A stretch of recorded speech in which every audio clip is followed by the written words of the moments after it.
नमस्कार। हम दुनिया के सबसे बड़ी लोकतंत्र में और सबसे बड़ी आबादी वाले देश में रहते हैं। फ़क्र है हमें। लोकतंत्र का महापर्व सामने है। हर नागरिक का ये कर्तव्य है कि वो वोट दे। हमने आज़ादी प्राप्त की और उससे भी बड़ी बात है कि हमने एक ज़बरदस्त लोकतांत्रिक व्यवस्था अपनाई और इसका हमें गर्व होना चाहिए।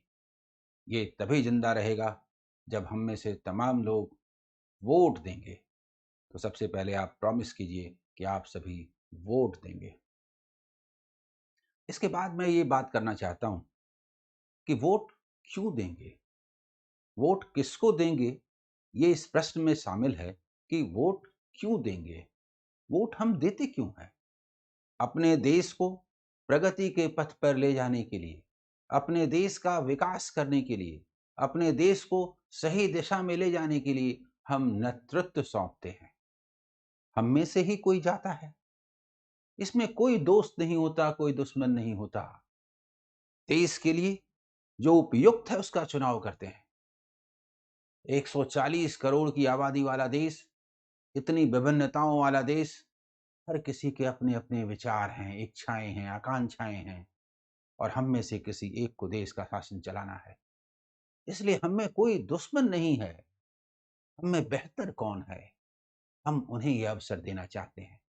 लोकतांत्रिक चुनाव के समय ये एक बड़ा अच्छा अवसर होता है कि सरकार के कार्यों का हम मूल्यांकन करें। हमारा लोकतांत्रिक देश तभी प्रगति के पथ पर बढ़ेगा जब सत्ता में एक होंगे, विपक्ष भी उतना ही मजबूत होगा। विपक्ष का काम क्या होगा? सत्ता जो शासन करती है, जो कार्य करती है, जो स्टेप्स उठाती है, उसमें जो खामियां होती हैं, उनको उजागर करना। इस तरह से सोचिए, सत्ता पक्ष जितना इंपॉर्टेंट है देश के लिए, विपक्ष भी उतना ही इंपॉर्टेंट है कि नहीं? यही वो डायरेक्शन है जिस डायरेक्शन में हमें सोचने की जरूरत है। सत्ता में जो लोग हैं, उन्होंने आज तक क्या काम किया और वो काम किस डायरेक्शन में जाता है? क्या वो इस लायक है कि उनको दूसरी बार अवसर दिया जाए? इस वीडियो में हम लोग इस पर बात करेंगे। और विपक्ष, उसने अपनी विपक्ष की भूमिका किस तरह निभाई है, ये महत्वपूर्ण है। विपक्ष ने सत्ता पक्ष की गलतियों को, खामियों को कहाँ तक उजागर किया है, वह एक विकल्प सामने रख पाया है कि नहीं, उससे हम कितने सहमत हैं या लोग कितने सहमत हैं, इसके आधार पर विपक्ष को वोट मिलेगा। देखिए, इतना बड़ा देश, इतनी विभिन्नताओं वाला देश, हर राजनीतिक दल के पॉकेट्स हैं, उनके विचार को मानने वाले लोग हैं, विभिन्न आधारों पर वोट दिए जाएंगे। मैं आज उन आधारों की चर्चा करूंगा। ये भी बताऊंगा कि वो कौन से फैक्टर हैं जिसके आधार पर सत्ता पक्ष दोबारा आना चाहेगा या वो डिमांड करेगा या उसे अवसर दिया जाना चाहिए। मैं इन तथ्यों पर भी बात करूंगा कि विपक्ष ने क्या सकारात्मक या नकारात्मक भूमिका निभाई है। इस आधार पर उसको कितनी दूर तक वोट दिया जाना चाहिए, लोगों का समर्थन मिलना चाहिए या नहीं मिलना चाहिए। कुल मिलाकर के आज के वीडियो में ये चर्चा होनी है कि वोट किसे और क्यों, किस आधार पर। देखिए, विचारों को मानने वाले सभी लोग हैं। आप दल, केजरीवाल का दल, जो अन्ना हजारे जी की प्रेरणा से बना था, बहुत सारे लोग उसको मानते हैं क्योंकि वो भ्रष्टाचार के खिलाफ एक संघर्ष का प्रतीक बना और आज किस दुर्दशा की हालत में पहुंच गया है। इसके कारण बहुत सारे लोग क्षुब्ध हैं, लेकिन बहुत सारे लोगों का विचार अभी भी है कि ये दल कुछ कर सकता है। ऐसा मानने वाले लोग हैं, वो वोट देंगे उन्हें। बंगाल में ममता दीदी ने कुछ भी किया हो, कम्युनिस्टों और कांग्रेसियों के गैप को भरा, एक बड़े वर्ग को का वो प्रतिनिधित्व करती हैं, जो ये मानते हैं कि बंगाल का उत्थान ममता दीदी के हाथों ही हो सकता है। ऐसा मानने वाले लोग ममता दीदी को वोट देंगे। यूपी में अखिलेश यादव जी की सरकार रही। उन्होंने अपने समय में भी जो काम किए, अच्छे बुरे जो भी काम किए हैं, उसके आधार पर उनके समर्थक वर्ग भी हैं और इसी तरह देश के अलग अलग भागों में हैं। और सर्वोपरि ये सत्ता पक्ष है, बीजेपी है, जो ये मानती है कि हमने 10 वर्षों में जबरदस्त उत्थान किया है, देश का कार्य किया है। वो अपने कार्यों के आधार पर मांगेंगे वोट। और विपक्ष में प्रमुख भूमिका है कांग्रेस की, जो सबसे ज़्यादा समय तक देश पर शासन कर चुकी है। जो कुछ भी ढाँचा नज़र आता है, उसका मूलभूत स्ट्रक्चर हमें कांग्रेस के शासन में ही बनता हुआ नज़र आया। आज़ादी उसी कांग्रेस के नेतृत्व में मिली। कांग्रेस में चाहे जो भी परिवर्तन हुआ हो, ये मानना पड़ेगा कि राष्ट्रीय आज़ादी की लड़ाई का नेतृत्व कांग्रेस ने ही किया था। लेकिन इसके बाद देश को अच्छा शासन देने के लिए उसने काम किया।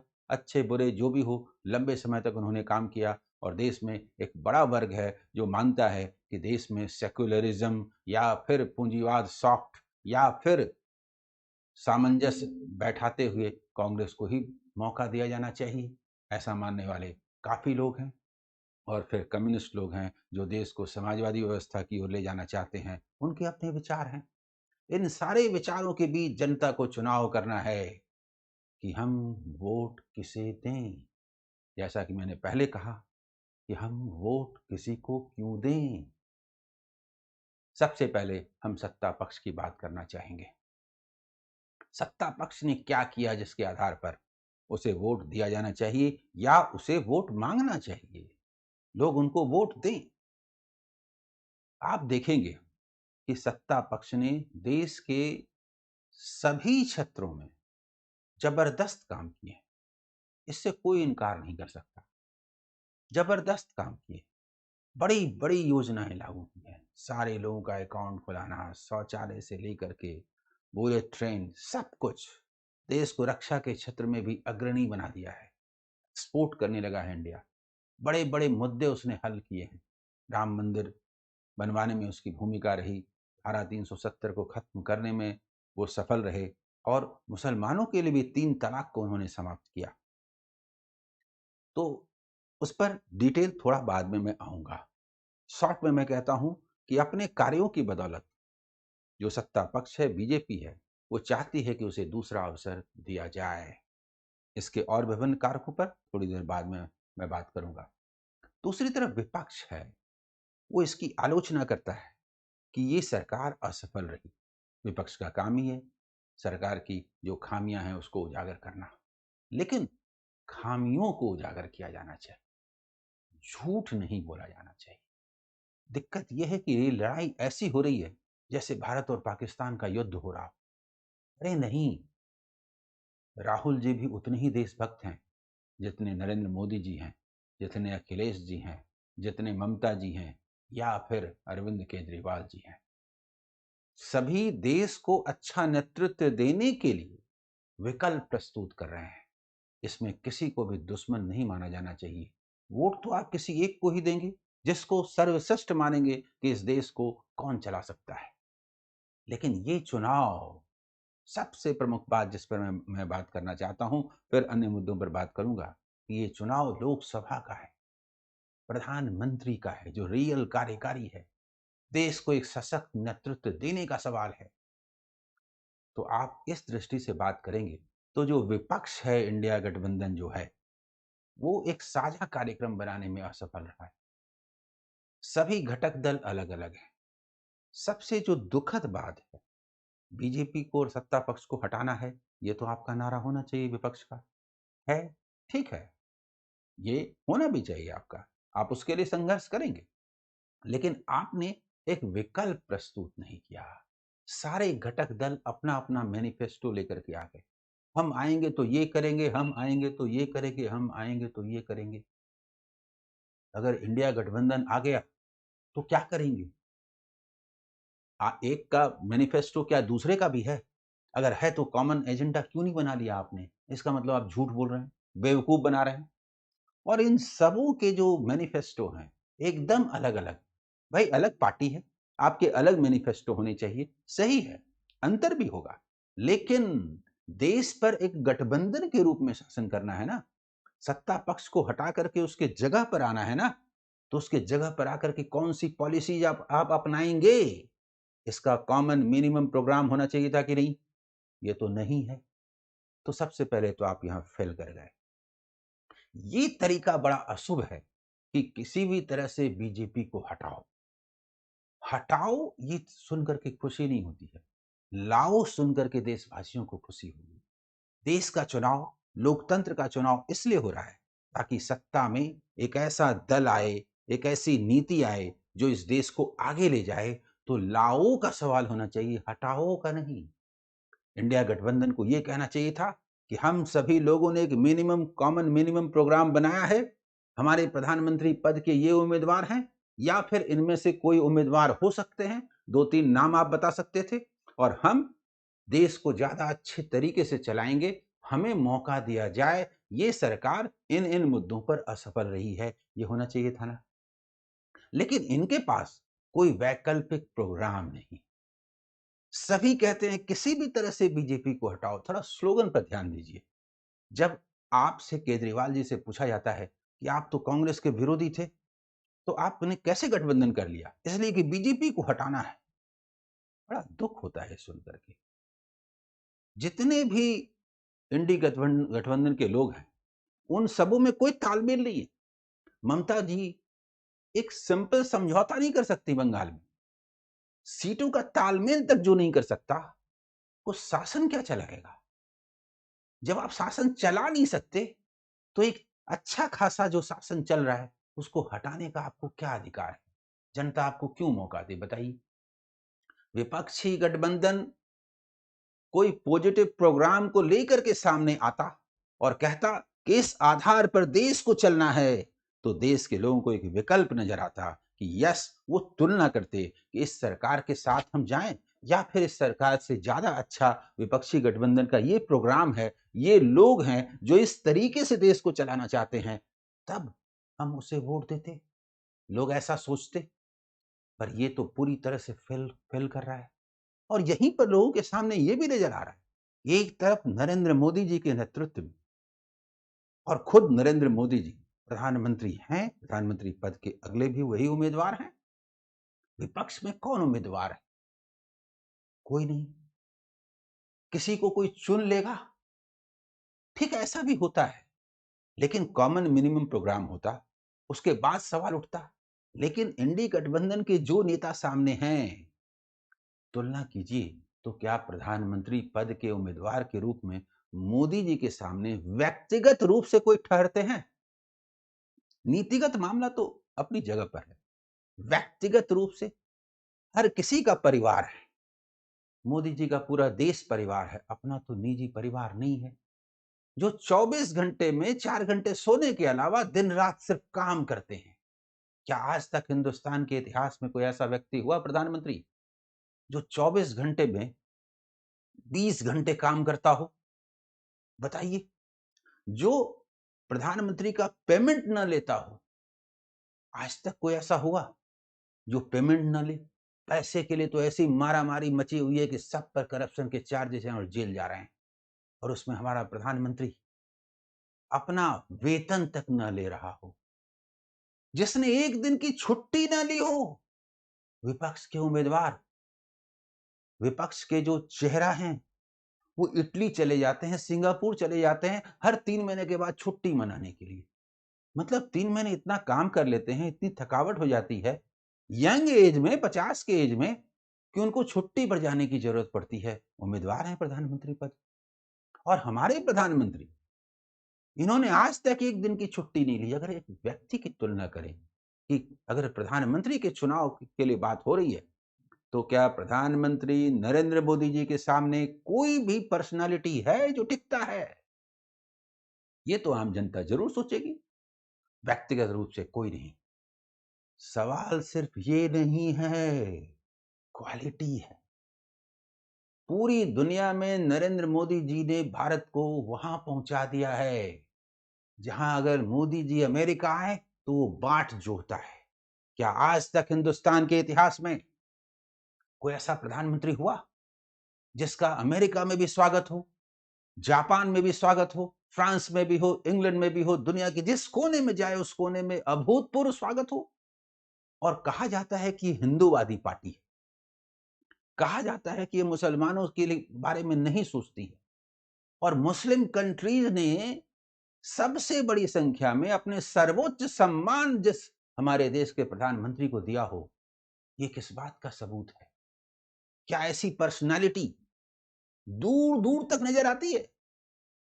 पिछले 100 साल में नजर आई है?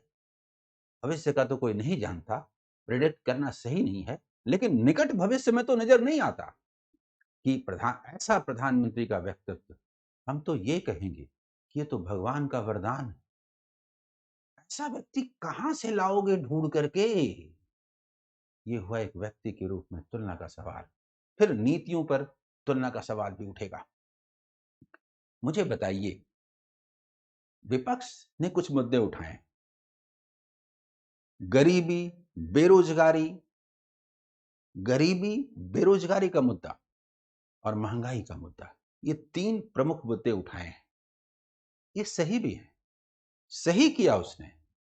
अन्य चीजों की आलोचना करने के साथ-साथ उसने इन 3 मुद्दों को आधार बनाना चाहा। लेकिन इन तीनों मुद्दों का विश्लेषण कर लिया जाए, एकदम सही बात है कि महंगाई कम होनी चाहिए, गरीबी दूर होनी चाहिए और बेरोजगारी पर लगाम लगनी चाहिए। लेकिन मुझे ये बताइए, क्या देश के लोग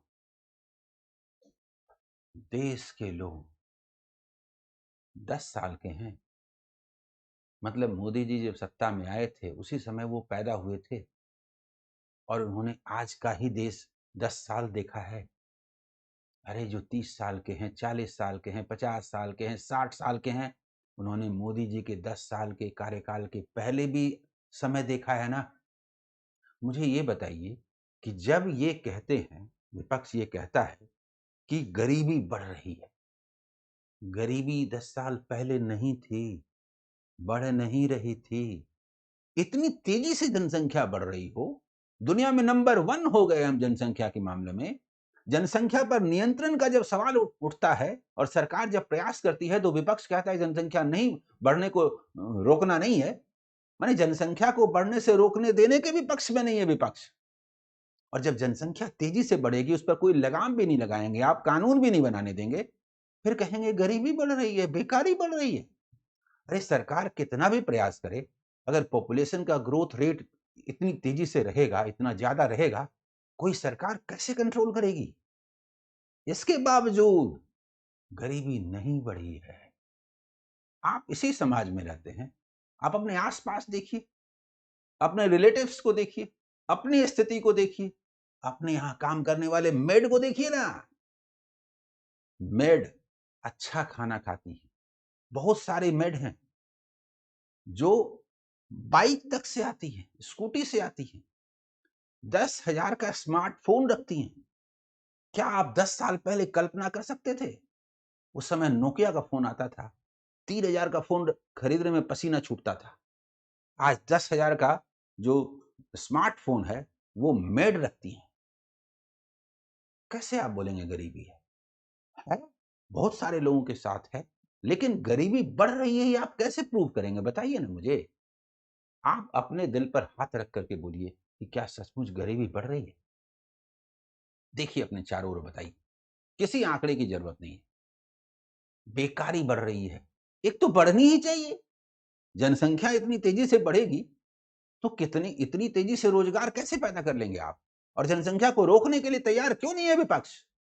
कानून लाने के खिलाफ वो क्यों है? तब तो वही जिम्मेदार हुआ ना, क्योंकि जनसंख्या को रोकने के लिए कानून लाने देने को तैयार नहीं है। फिर भी बेकारी वैसी नहीं बढ़ी है, बेरोजगारी वैसी नहीं बढ़ी है। लोगों ने नहीं देखा ना, आज जो 20 साल का युवा है, वो 10 साल पहले छोटा था, 10 साल का बच्चा था, उसे नहीं मालूम इस गवर्नमेंट के पहले क्या स्थिति थी। आज 10,000 की वैकेंसी निकलती है, एसबीआई पीओ से लेकर के आईबीपीएस पीओ तक। उस समय 50 सीटों की वैकेंसी निकलती थी, 100 सीटों की। कौन कहता है कि वैकेंसी कम हो गई है? उस समय अगर सरकारी नौकरी नहीं मिली, जो बहुत मुश्किल था, तो प्राइवेट में जॉब नहीं मिलते थे। आज प्राइवेट में जॉब अवेलेबल हैं। कोई जरूरी नहीं है। मैं इस जमशेदपुर का एग्जांपल देता हूं कि यहाँ का मेन जो रोजगार देने वाला इंडस्ट्री है, टाटा घराना, उसमें जो लोग मजदूर हुआ करते थे, वो बड़े शान से जीते थे कि हम टाटा के मजदूर मजदूर थे, लेकिन हम टाटा कंपनी के मजदूर हैं। और उनकी सामाजिक हैसियत बहुत ऊंची हुआ करती थी 25-30 साल पहले। आज टाटा के मजदूर को वो महत्व ही नहीं मिलता, क्योंकि दूसरे लोग जो काम करते हैं किसी भी मामले में, उससे कम नहीं है। रोजगार के इतने अवसर खुले हैं, इतने विकल्प खुले हैं निजी क्षेत्रों में कि रोजगार की दिक्कत ही नहीं है। स्टेटस खत्म हो गया उस टाटा कंपनी की जॉब का। उसको छोड़ करके उसके अप्रेंटिस वाले मेरे इतने सारे स्टूडेंट बैंक पीओ ज्वाइन किए हैं। असल में इस सरकार ने प्राइवेटाइजेशन को जिस लेवल तक पहुंचाया है, निजी क्षेत्र के विकास पर जितना ध्यान दिया है, उसी को इसका श्रेय जाता है। ये भी एक मजेदार बात है जिस पर चर्चा करनी जरूरी है। ये जो निजीकरण, प्राइवेटाइजेशन, ग्लोबलाइजेशन और लिबरलाइजेशन, इसकी शुरुआत जिसके खिलाफ सभी विपक्षी दल हैं, किसने की थी? पीवी नरसिम्हा राव ने, मनमोहन सिंह जी ने, और रियल में कांग्रेस के ये प्रधानमंत्री थे और ये वित्त मंत्री थे। इनको श्रेय जाता है। आज बीजेपी की सरकार जो भी कर रही है उसके मूल में नरसिम्हा राव जी हैं, और इसीलिए उनको भारत रत्न भी दिया गया। कांग्रेस के ही तो थे। पता नहीं राहुल जी लगता है चांद से उतरे, या पता नहीं किस पार्टी के हैं। उनको दिखता ही नहीं है कि उन्हीं की पार्टी के नरसिम्हा राव जी, मनमोहन सिंह जी दर दर ठोकर खाते थे, पूरी दुनिया में दूसरे देशों में जाते थे। ये लाइन थोड़ा कड़ा हो गया, हमारे यहाँ पूंजी निवेश करो, हम अपनी इकोनॉमी को लिबरल बना रहे हैं। जब इसका विरोध शुरू हुआ उस दौरान, तो उन्होंने क्या तर्क दिया कि विदेशी पूंजी आएगी, मुनाफा तो लेके जाएगी, लेकिन हमारा भी तो विकास करेगी। विदेशी पूंजी लेके जाती थी मुनाफा, देसी पूंजी तो इस देश में रहता है। देश का उद्योगपति यहां पर है। हम विदेशी पूंजी के लिए लालायित हैं। दुनिया भर की कंपनियों को आज भी देश में बुलाने की बात होती है। राज्यों के मुख्यमंत्री जाते हैं अमेरिका, कनाडा, ऑस्ट्रेलिया, दूसरी जगह कि पूंजीपति आइए मेरे यहां पूंजी निवेश कीजिए। दुनिया का पूंजी प्यारा है और अपना पूंजी बेगाना है। जिस तरह से अडानी और अंबानी के नाम को लेकर के इन लोगों ने, विपक्ष ने माहौल खड़ा किया है, लगता है कि पूंजीपति होना गाली है, व्यवसाय करना गाली है। अरे इन्हीं पूंजीपतियों को दुनिया भर से अपने देश में बुलाने के लिए दर दर ठोकरे खाते हो और अपने पूंजीपतियों का सम्मान नहीं कर सकते। निजी क्षेत्र अगर इस सीमा तक पहुंचा है जिसके कारण देश में ये समृद्धि नजर आती है, तो इसका श्रेय निजी क्षेत्र को जाता है। और इस सरकार ने उसी परंपरा को आगे बढ़ाया है जो कि पिछली सरकार, कांग्रेसी सरकार ने शुरू किया था। हाँ, ये जो राष्ट्रीय मोर्चा सरकारें हैं ना, बड़ी दुखद। सचमुच में देश को अस्थायी नीतियों की जरूरत है। कांग्रेस ने ये नीति दी थी, इसीलिए अगर किसी को वोट देना है तो अदरवाइज वो कांग्रेस को दे, क्योंकि कांग्रेस ने एक नीति का अनुसरण किया था। बीजेपी ने उसी नीति को आगे बढ़ाया मजबूती से। लेकिन ये बीच वाले जितने दल हैं, बड़ा अफसोसजनक है। चाहे ममता जी हो, अखिलेश जी हो, केजरीवाल जी हो, जितने लोग हैं तमिलनाडु तक, इन लोगों को कुछ नहीं करना है। कम्युनिस्ट लोग भी शामिल हैं। ये लोग जब भी सत्ता में आए सिर्फ लूटने के लिए आए। इन्होंने देश को कहीं भी ले जाने के लिए डायरेक्शन दिया ही नहीं, बस सरकार चलाना है। जैसे विपक्षी दल आज राज्य में सरकार चला रहे हैं। अरे विपक्ष जब विकल्प की बात करता है तो अपने राज्यों में जहां उसकी सरकारें हैं, उसने कौन सा आदर्श पैमाना रख दिया है जिसको देख करके लोग ये सोचे कि ऐसा ही शासन देश में ये लोग लाएंगे? बताइए। बंगाल की जो हालत ममता जी ने की है, क्या देश को हम वैसा ही बनाना चाहते हैं? उनके हाथों में दे दें? अखिलेश जी के समय में जिस तरह का माफिया राज था यूपी में, क्या पूरे देश में इन लोगों को सत्ता दे करके वही माफिया राज ले आए? और केजरीवाल जी का आधा कैबिनेट जेल में है, तो क्या हम देश का आधा कैबिनेट को भी जेल में जाने के लिए तैयार हो जाएं? सोचिए, सोचिए। भारत को तोड़ने की बात करने वाला तमिलनाडु का मुख्यमंत्री और उसके मंत्री, क्या देश में सत्ता में चले जाएंगे तो देश को तोड़ नहीं देंगे? बड़ी दुखद बात है। देश को, पाकिस्तान के साथ जो युद्ध हुई, कांग्रेस ने वो युद्ध लड़े हैं भाई। लाल बहादुर शास्त्री जी के समय में और इंदिरा जी के समय में कांग्रेस के नेतृत्व में भारत ने दांत खट्टे किए पाकिस्तानियों के। आज वही हमारी सरकार, जबकि बड़े बड़े युद्ध कांग्रेस के नेतृत्व में लड़े गए, उनके समय में देश ने जीत हासिल की। आज उनके नेतागण ऐसा बोलते हैं जिसको ले करके पाकिस्तान की असेंबली में खूब तालियां बजती है। क्या दुर्दिन आ गया भाई। आप वो भाषा बोलते हैं जो पाकिस्तान बोलता है। मतलब अगर भारत सरकार स्ट्राइक करती है और ऐसा स्ट्राइक, जबरदस्त स्ट्राइक जिसके कि सबूत तक नजर नहीं आते, ये इंडिया की क्रेडिबिलिटी है, तो आप भी पाकिस्तान के साथ शामिल होकर के, अरे पाकिस्तान तो अपनी शर्मिंदगी छुपा रहा था कि मेरे यहां कोई अटैक ही नहीं हुआ, वो क्या बोले कि भारत ने अटैक कर दिया, तो उसके सुर में सुर मिलाने लगे। मतलब समझ में नहीं आता कि ये जो युवराज है ये कांग्रेस का है। कभी कांग्रेस का इतिहास देखा है कि नहीं, इंडिया में रहा है कि नहीं, चांद से उतर के आया है। दुखद है, दुखद है, दुखद है। विपक्ष सही नेतृत्व दे पाने में, सही विकल्प रख पाने में बिल्कुल नाकामयाब रहा। ऐसा नहीं है कि बीजेपी का विरोध नहीं हो सकता, क्यों नहीं हो सकता है? विरोध कीजिए ना, सही डायरेक्शन में कीजिए, लोगों को अच्छा लगेगा। महंगाई नहीं बढ़ी है, लेकिन महंगाई को और कम किया जा सकता था। हम करेंगे, ऐसा विपक्ष क्यों नहीं कहता है? इस सरकार ने, कांग्रेस के समय में 10 से 12% की महंगाई होती थी, इस सरकार में 6-7% की महंगाई है जी। कहां महंगाई बढ़ी है? जो लोग कहते हैं महंगाई बढ़ी है, ठीक है, आप सत्ता में आकर के क्या कर देंगे कि ये महंगाई खत्म हो जाएगी? बता दीजिए, क्या कर देंगे कि गरीबी दूर हो जाएगी, बेकारी दूर हो जाएगी? कौन सा नुस्खा है आपके पास, बता दीजिए जरा। आप इसके जगह पर सत्ता में आएंगे तो आप ऐसा क्या कर देंगे? कौन सी नीति है? ये सरकार नहीं कर रही है, मान लेते हैं। गरीबी दूर कर देंगे, कैसे? बेरोजगारी दूर कर देंगे। ये सरकार जनसंख्या को रोकना चाहती है और आप नहीं रोकना चाहते हैं, तो आप जनसंख्या को और बढ़ाएंगे, तो गरीबी दूर कर देंगे, बेरोजगारी दूर कर देंगे, महंगाई दूर कर देंगे।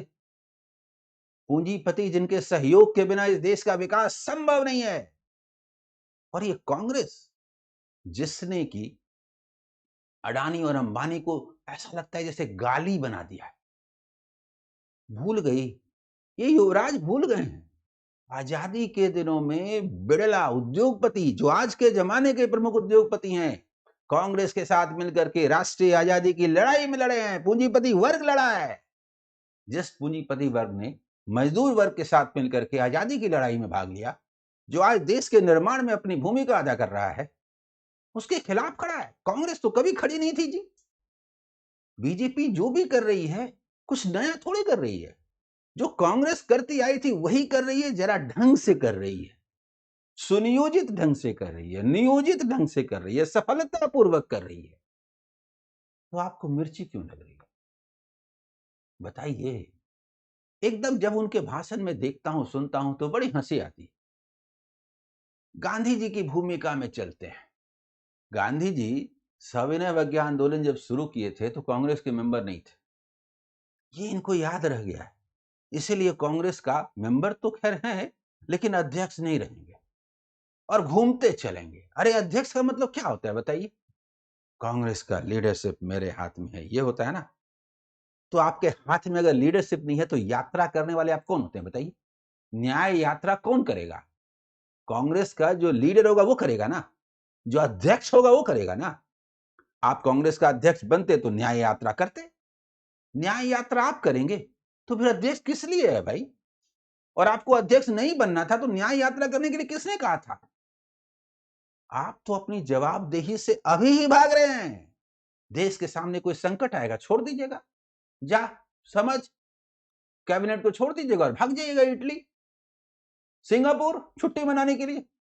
आज तक लोगों को पता भी नहीं है कि किसके साथ छुट्टी मनाने जाते हैं, क्यों छुट्टी मनाने जाते हैं। ऐसा क्या है इस देश में छुट्टी मनाने के लिए जगह नहीं है जी? जरूर कुछ कुछ तो बात है, गोपनीय है। भारत में रमणीय स्थलों की कमी है, ये तो भारत का अपमान है। भारत के किसी भी जगह में आप छुट्टी मनाने जाते ही नहीं है। ठीक है, विदेश जाते हैं, समझ में आता है। भारत में भी कहीं कहीं जाते हैं ना छुट्टी मनाने के लिए, नरेंद्र मोदी जी जाते हैं, वो स्थान न्यूज़ में आता है, उससे पर्यटन को बढ़ावा मिलता है। राहुल गांधी भी अगर जाएँगे, तो लोगों का ध्यान जाएगा। वहाँ लोग जाएँगे ना टूरिस्ट बन कर के, टूरिज़्म को बढ़ावा मिलेगा कि नहीं? लेकिन नहीं, अपने देश में टूरिज़्म को बढ़ावा इससे तो कोई मतलब ही नहीं है। अरे! बड़ी अजीब लगता है। इनकी पार्टी को छोड़ कर के लोग जा रहे हैं, कोई भी बेचैन हो जाए, लेकिन इन पर कोई फ़र्क ही नहीं पड़ता। ठीक है, पार्टी में आना-जाना लगा रहता है, लेकिन आपके पुराने साथी एक-एक करके छोड़ कर के जा रहे हैं, एक-एक करके छोड़ के जा रहे हैं। उसको रोकने का प्रयास तो कीजिए। किसी ने एक बार राम मंदिर के प्रोग्राम में भाग ले लिया तो आपने आपने उसको पार्टी से निकाल दिया। भाई राम मंदिर बीजेपी ने बनाया, उसको तो वोट मिलेगा ही हिंदुओं का, माँगने की ज़रूरत भी नहीं है। और आप उसमें शामिल नहीं होइएगा तो जो हिंदू आपको वोट देना चाहते थे, वो कैसे देंगे? बताइए ना। तब तो आप वहीं जाइएगा ना, केरल में।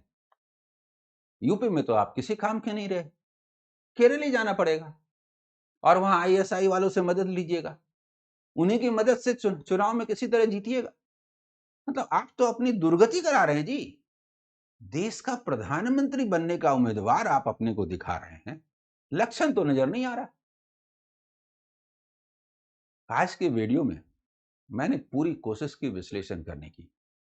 विश्लेषण तो ऐसा है कि घंटों किया जाता रहे, बहुत सारे तथ्य सामने रखे जाते रहे, लेकिन मैं उनके तह में नहीं जाना चाहता। शॉर्ट में मैंने यही कहा कि इस सरकार ने जो काम किए हैं, वो काम ऐसे हैं कि इनको दोबारा मौका दिया जाना चाहिए। अगर आपको ऐसा लगता है, तो आप इनको अवसर देंगे और अगर आपको लगता है कि विपक्ष ज़्यादा अच्छे प्रोग्राम के साथ आया हो, इस सरकार की जो खामियां रही हैं, उसको दूर करने का मादा विपक्ष में हो और विपक्ष एक रह करके शासन चला पाए, तो आप उसको वोट देंगे।